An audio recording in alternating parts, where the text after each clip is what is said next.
Salutations everyone, and welcome to Let's Play The Last Federation, Betrayed Hope and the Lost Technologies. I'm your host, BrainBoy20, and this is a politics/alliance building simulator by Arcen Games, who are also noted for AI War Fleet Command and Bionic Dues, another series of which I had done on this channel. And without further ado, let's get started in the story, because attempting to explain it... well, the game does a much better job of explaining the entire story and where we stand at the very beginning. We're gonna go normal, standard victory before we try anything fancy. And let's go. So, I am the last of the murdered race of Hydrals. We took to the stars and shot down the manned launchers of everyone else. My countrymen were the dictators of the solar system, so we kind of had it coming. Yes, that is me above, and you are me. This is our story. I was the sole survivor of a surprise attack by two other races thanks to a renegade mission I undertook, betraying the other Hydrals to bring spacefaring technology to our potential rivals. Turns out when you strap rockets to a moon, you can catch even the dictators off guard. My ultimate goal? The creation of a peaceful, unified federation of planets. Only then can we be safe from the kinds of atrocities my race committed, and the kinds that were committed against us. Naturally, upon my crash landing at this planet, I was placed in captivity. Having no concept of my strength, they did not realize that I was merely waiting. I waited for years. Stardate first, 1 Proto 3000. My dream of a unified federation is as alive as ever, and now the Acutians have finally gotten themselves into orbit. After spending so much time with me as a peaceful captive, they were ill-prepared for my escape. I have commandeered the first prototype executor, and now the Acutians are in hot pursuit. The Acutians are still in the process of ramping up their space industry, so that gives me a short window of opportunity. But soon the mechanical CEOs will be looking to make planetary acquisitions. These dangerous immoral robots destroyed the last remnants of my race after the Evox almost wiped us out. Having them as my enemy was a given, I think. Here they come! I outclassed this force so severely that it will be almost impossible to lose, so now's a good time to put my ship through its paces. But I still have to be careful. If they manage to take out my ship, I'll be just as dead now as later. Welcome to combat! It's always your lonely flagship, plus whatever NPC allies you can muster, versus an indeterminate number of foes. Combat is turn-based, with everyone moving and acting at the same time after you give your ship its orders. Your first order of business is to give your ship a movement order. To figure out where the enemy is, you want to use the minimap, pan your view around, and zoom in and out. So welcome to the Last Federation, or at least the combat aspect of it. Naturally, in any politics game, when politics breaks down, there is only war remaining for it. So, the story goes is that we are from a race of dictators, but we didn't agree with their dictatorship as stated earlier, and now we're trying to unify all the desperate races of this galaxy into a federation, or most of them. And I decided to keep the tutorials on for the people who haven't played this game before. Even though the tutorial kind of nerfs you, at the start at least, just because it restricts your actions to a very specific pool until the tutorial is done, I can work with said restriction. So let's get going. We have several objectives. We can either destroy all enemy flagships to escape violently, or dock with the remaining survey station, which will make some amends for stealing their first flagship. However, we'll give them 8 techs, and they'll still hate us slightly, but it's not as much as you'd think. Is it worth it? I personally do not like the Acutians, and tend to want to keep them as a scapegoat/enemy if they're not instantly killed. So now it's time to attack. I promise I won't bug you constantly, but in this first battle there are a few things to point out. Look at the bottom of your screen. You have some new options. First of all, there are 3 different weapon choices down there, and there are multiple attack modes too. Hold, fire, auto-fire, select targets, etc. Choosing the right weapon and the best attack mode is a big part of winning battles. Hover over enemy ships to see what weapons have the highest DPS against them. Bear in mind that sometimes this can be misleading, such as with the spread shot, because it's assuming that all the bullets fired per burst will make contact. That may or may not be true, depending on how close you are to the target, or if you're firing into a dense cluster of targets, etc. This battle is dead simple, but future ones will be not, so use this time to get comfortable dominating these little foes. Important, we are currently in auto-fire mode. Unless you change this, then your ship will always pick its own targets to fire at, best ones based on your selected weapon, regardless of where you click. Clicking just confirms your orders. If you want to attack a specific ship, switch to select targets mode. Now, I've actually forgot my point, so we're just going to go straight into combat. Specifically, since these two enemies are shielded, and we're probably not going to fight the unshielded enemy first, we're going to be on the energy blaster, which deals the most damage by far. But we're in auto-fire mode, so they're just going to blast everything near us. I'm actually going to go and target the larger ship, and have it go minigun open fire on this. Now, just as a forewarning, Arcen LLC games are always a numbers game, so don't be surprised if you have massive, if you see me basically exalting the numbers, looking at the numbers, being defined by the numbers, and worshipping the numbers. It's a numbers game with any Arcen LLC game, and if you don't like numbers, then you'll hate it. Anyway, we're going to swap to the energy blaster. I was in auto-fire mode because I wanted to take out some of the fighters so we didn't take as much damage in the first combat. And we can get yet another bit of a hint on our third turn. Check out the top of your screen. Objectives. Most battles have a single objective, but that objective may involve multiple parts. This particular battle has two objectives, either of which you can choose. If you choose to destroy the enemy flagships, you'll gain some credit, the general currency. You can identify flagships by the fact that they are quite large, and usually there is at least one chasing you. Hover over them to be sure if you like. Alternatively, if you instead choose to dock with their science station, then you can end the combat relatively peaceably. You'll give them some text that will make them stronger, and they will like you a lot better.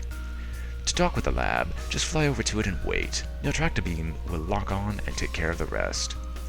A lot of missions have completely optional side objectives that you can take or ignore. If you destroy civilian or military buildings, there are consequences, but the battle keeps going until your primary objectives are reached.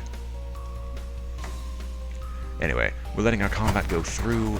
His shield should be going down very, very soon. I'm going to just keep chasing him and keep firing on him. I want to get away from the survey platform. I'm not interested in giving them any technology if I can avoid it. So the enemy's shields are down. Up until now, you've been attacking the enemy's shields, so the best weapon for the job was the one that does particular damage against shields, or whichever has the highest overall DPS.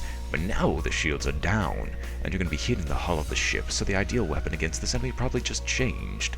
Different hulls have different strengths and weaknesses.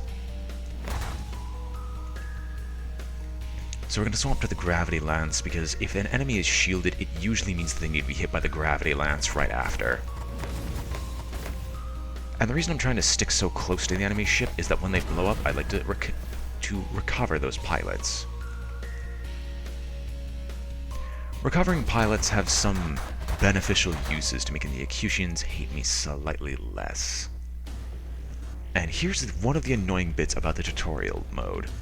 This was locked to me until now, and this is one of my favorite aspects of combat, or what helps me optimize my combats.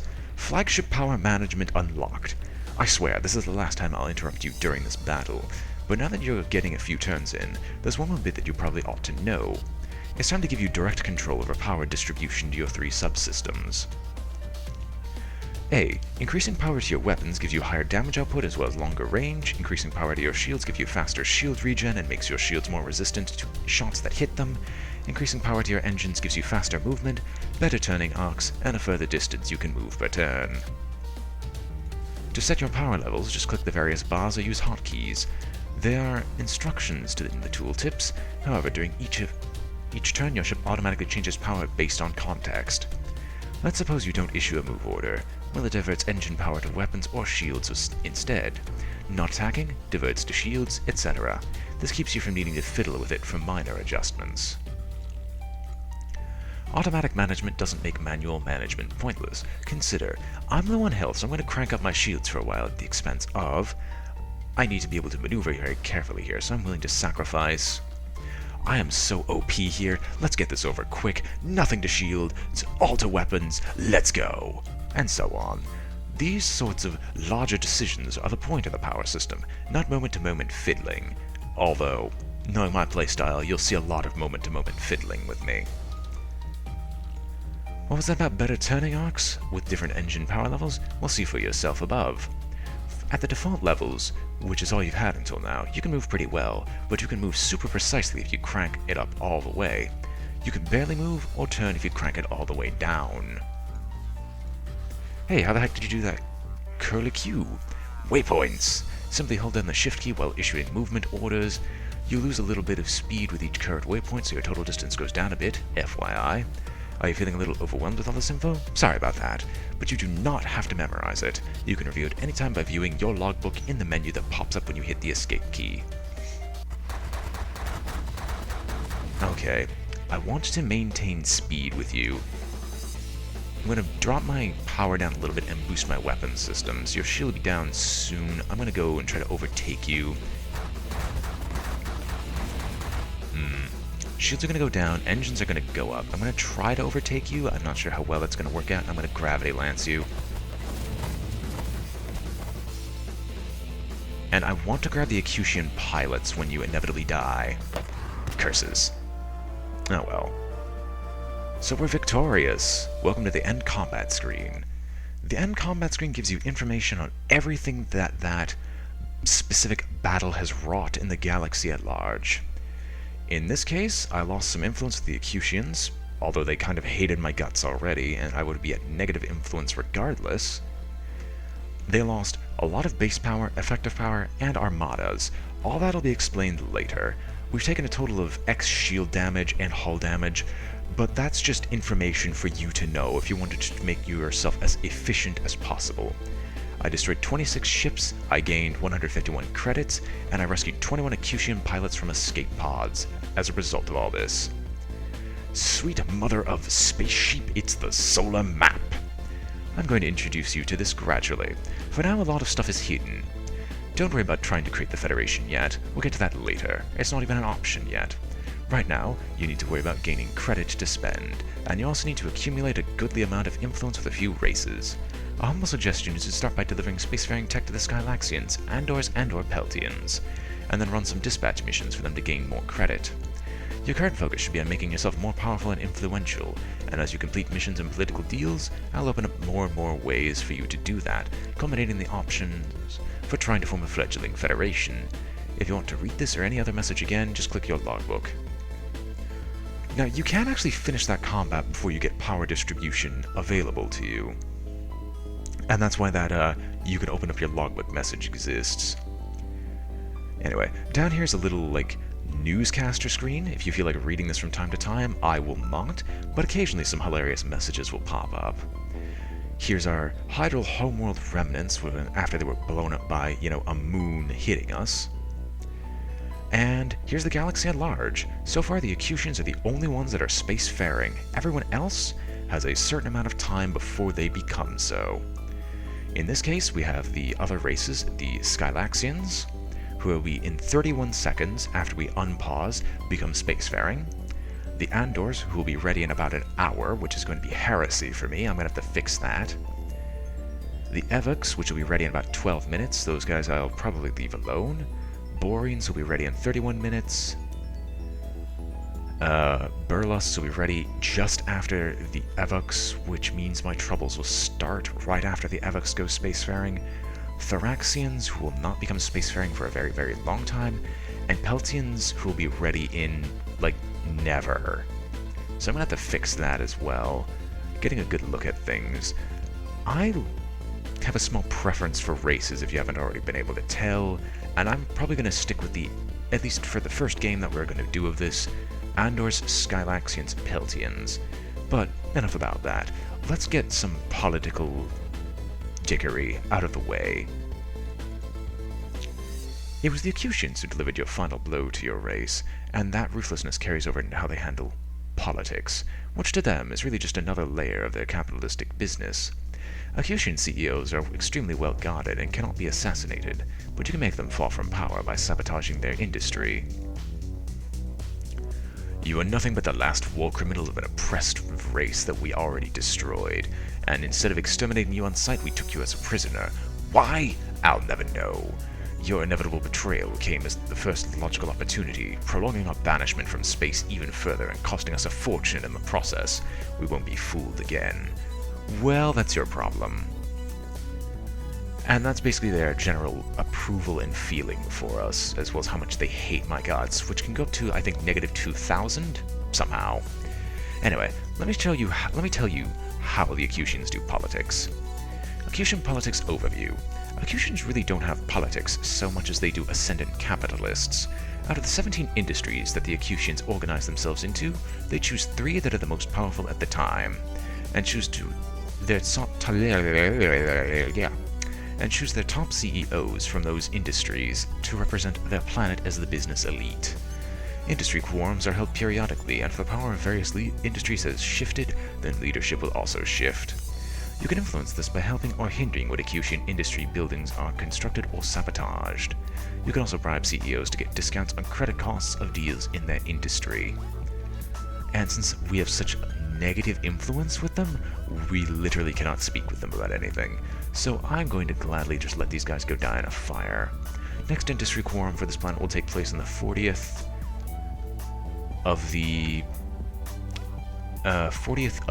whatever the heck Pyron. I don't understand the calendar system. After some of which CEOs may be ousted from the business elite, and thus different industry deals may be available. We can also take friendly or hostile actions. Feeling friendly? That's the spirit. If you're going to form a solar federation, you're going to have to make some friends. You'd think that, wouldn't you? Credit is a super important concept. This is your social currency, so to speak. Doing things for races that they appreciate, or in some cases doing things that intimidate a race, gain you more credit. You can then spread credit with almost any race to get them to do what you want, or with mercenaries. Credit is basically money, but it's a little more nuanced than that. But be warned, sometimes there are no friendly actions you can take with a race. Either you don't have anything to offer them, or they simply hate you too much to accept even needed help. This is one of the many reasons that your influence with races is so important. Depending on actions that you take, your influence with a race goes up and down. High influence makes them more likely to cooperate, low influence makes them more likely to try to kill you. So we're going to hire a diplomat. Computer report. Hiring a part-time mercenary diplomat to interact with this race on your behalf will make this race a lot more likely to reach out to you with quests. For any race that you particularly favor, who you want to run a quest for, you should hire diplomats for them and fire any diplomats for races that interest you less. It won't guarantee that you only get quests related to your favorite race, but it dramatically increases the chance. And then I got a assistant armada construction, which will make them happier with me, as well as get me a little credit. And I'm not going to keep reading all the computer reports just yet. And then I could do a small free return of prisoners, which I'm going to return 21, and I'll make them hate me slightly less. In combat, it's possible to rescue pilots and escape pods left behind after the carnage. Here you can return those pilots to their own people. With this option, you will not demand any reward, and thus the receiving race will gain some respect for you.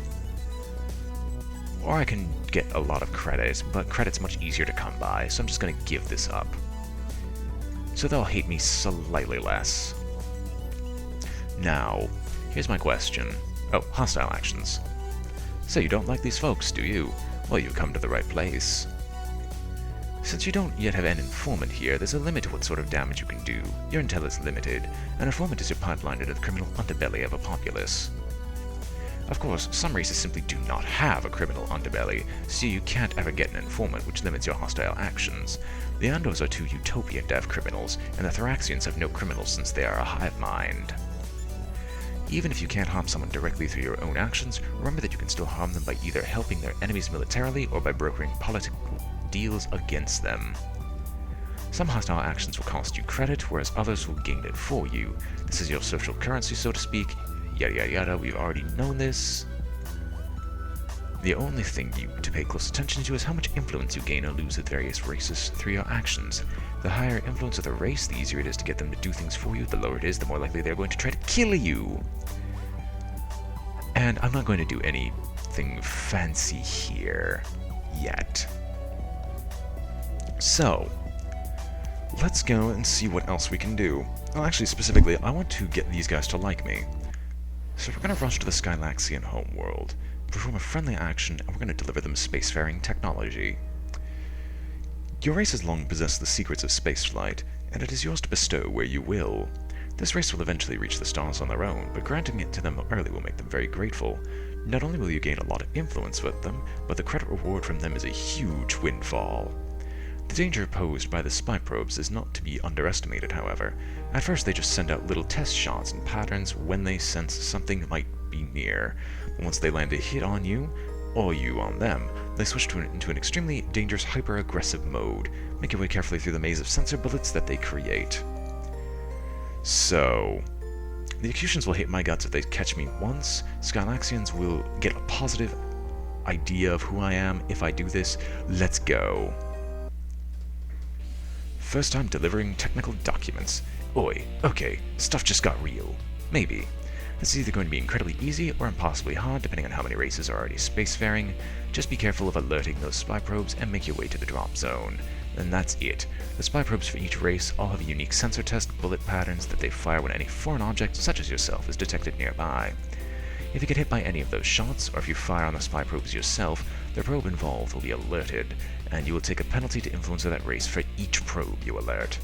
The goal is to maneuver cleverly so that you get past the probes without any of them sensing you, or at the very least, with as few as possible sensing you. Early on, when only a couple of races are spacefaring, you'll be able to just waltz over to the drop zone in a couple of easy turns. If that's the case, more power to you. Each one of these gets harder as you go, so enjoy the ease while it lasts. Note that once you alert a spy probe, it turns hostile, speeds up, and starts unleashing much more damaging attacks. Fight those probes away from the main body of the unalerted probes if you can, so that stray shots of yours don't wake anyone else up. So I'm going to click hold to fire. Acutians won't be fired on. Let's take a quick look at what we've got going here, which we can't see just yet. I'm going to boost engines to max, shields to max, and we're going to just burst our way over. And they shouldn't fire at anything. And mercifully, it looks like these probes are in awful positions to try and stop me. So I'm going to see if I can dash between each of these probes without alerting them. Because normally I remember this being impossibly difficult, at least on the stream variant I did of this game. And we succeeded. The Skylaxians are now spacefaring. They are an advanced species and disapprove of your race's past actions. However, they may just be the key to forming a federation, as their powers of persuasion over the other races are non-trivial. Skylaxians, a lovely, lovely political maneuver. Having them like me is very useful, at least to make it so certain races do not become so hated by others for whatever reason. So let's go meet the Skylaxian Senate.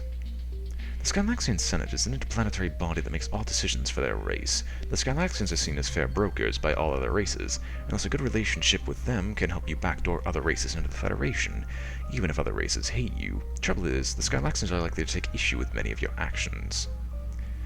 The Skylaxian Senate is a 40-member body periodically elected The Skylaxian Senate is a 40-member periodically elected interplanetary body with non-partisan members who all vote their conscience. You can see the amount of support that each type of issue has from the current senators. The amount of support for each issue has a big effect on what deals the Skylaxians will do and at what credit costs. Skylaxians refer to bribes as tribute and dispense them as rewards to their particularly worthy members of their populace. Anyway, bribing them gains you a whole lot of influence with their race as a whole. The Senate isn't interested in how this precious technology was obtained, only that you are allowing us to access it, hence the space flight. And senatorial statistics, they really want war, they really want trade, they want basically everything, and they're somewhat okay for healthcare. And then we can do things like tell them to get more warships, to get colonizing moons, to force them to replace some of the senators. But we're not going to do anything just yet, because I've got other things to do before the end of this episode.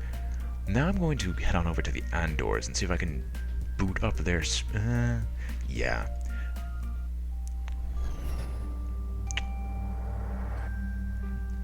Actually, no. Not at all. We're going to go to the Boreans, because they're much closer, time-wise. So I'll deliver some spacefaring tech to them. Acutians hate them a little bit less, and Skylaxians would hate me a little bit for getting these gentlemen into space. But I gotta feel... Oh, it's gonna be one of these, isn't it? Yeah. Thankfully, there are none of the Acutians, so I might have a chance. We'll turn off all forms of fire, and let's head in that direction and see what kind of bullet spray that they're doing.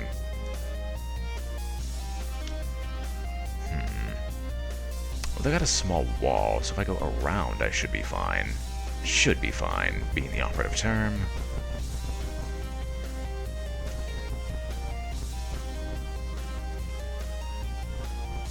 And I say should. The Acutian probes are by far the most annoying to deal with.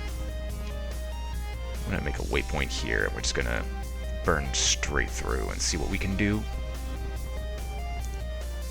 So how close are we? Not very, but we're close enough where if I do a few more waypoints, that I might be able to get around all the probes. I say might. And that guy's at its limit, like I thought. Alright, we gotta make a run. We gotta run, or we might not be able to make it.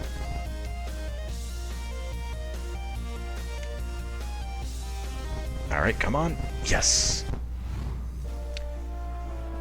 Alright. The Boraines are now spacefaring. They are solitary and dangerous. They may be a difficult ally. Hey, there's a new tech progress button under your basic info tab on the solar map. It shows you what technologies you and all other races have researched.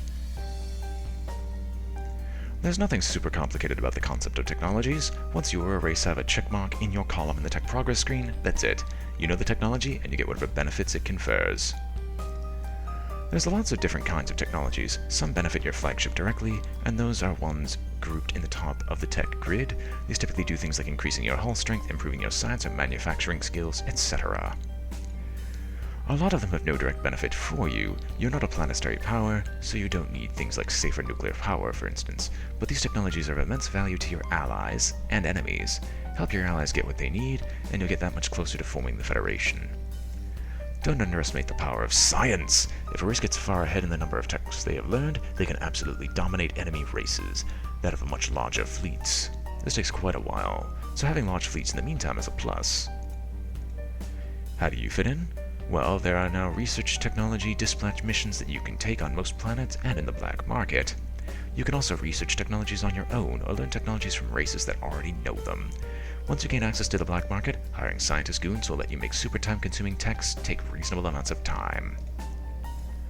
Lastly, under hostile actions for each race, you can now raid for technology to steal what you need. To do this, you first have to recruit an informant, which is your general link into the criminal underworld of each race, except the Andors and Thraxians, who have no criminals for very different reasons. One way or another, you need to get techs. Most actions will always take about 9 seconds of relative time, but we got a lot of credit, Boraines now like us a fair amount, and they've become spacefaring. So let's go meet the Borean regions. As a race of solitary quadrupeds, the Boraines hardly seem poised to take over the solar stage. That said, in their own quiet way, they're extremely powerful. They are excessively logical. If their regions believe that the Federation is truly in their best interest, they will be a staunch ally. If they fear the Federation, well, let's not talk about that. Your gift of starflight will not soon be forgotten, my friend. Each planet belonging to the Boraines has a regent who runs it. The regent uses her best judgment to determine where priorities should lie. The current situation of her planet and her race are her sole concern when it comes to brokering political deals. Regent's priorities are based entirely around the environmental, medical, economic, and public order ratings for their planet. If you can improve those ratings, then you might be able to put them in a position where they feel the best protection for themselves is solar unity. In such a circumstance, they become an extremely useful ally. Bribes increase your influence with their race. Okay, so they hate the Skylaxians. Okay, they hate just about everyone who I don't want them to hate. But they're okay with the Peltians.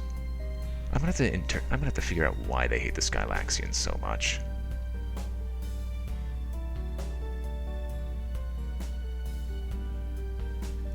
Anyway, now that that's done, we have several races up in the open air. The Acutians, who are kind of screwed over by our early aggression. Boreans and Skylaxians who are now spacefaring. I'm going to do one final thing before the episode's done. I'll take a friendly act, but I'm not going to deliver spacefaring tech. I'm going to actually hire diplomats. Because there's a special mission that's available to these people if you have diplomats with them.